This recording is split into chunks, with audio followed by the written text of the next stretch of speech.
Ulo ra ba? Wala gahimo lagi? Oh.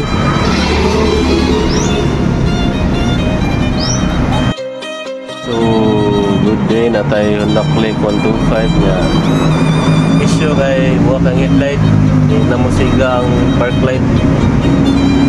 So, solusyon na ni kay para makapanato natay ipang pull out ring duha ka headlight sa V3, duha ka assembly kani ang daot ra ni skilay casing niya. Kani siya guba mo gini ang casing ani luyo buha kaya. So kani siya ato lang ning i-kuha ng parts out ani og kilay casing balhin na to dire nga butangan na to lens. So para okay na nga para minus na po ang gasto ni sir, di na kailangan mo pa ito assembly.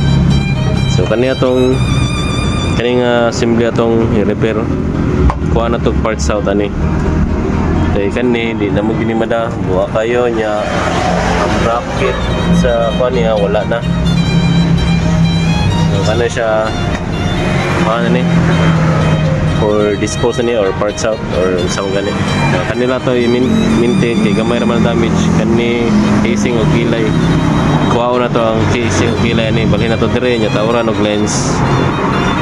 So auto nya para makaminus og gasto sir yang naklik ikan bangga. So okay, tang-tang na nato no.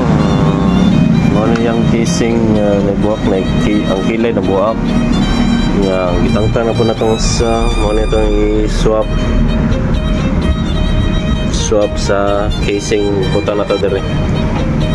Pero kuha sila na to lens sa kilid para matauran og sakto nga lens nga mag-off.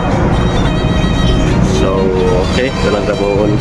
So tangtang na tong exist nga lens mabuak.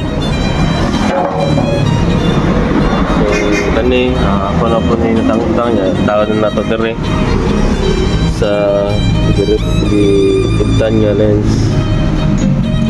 So tawad na to niya ang pili ni sir kay smoke. So kani ato itawad niya ron after ani. Alright,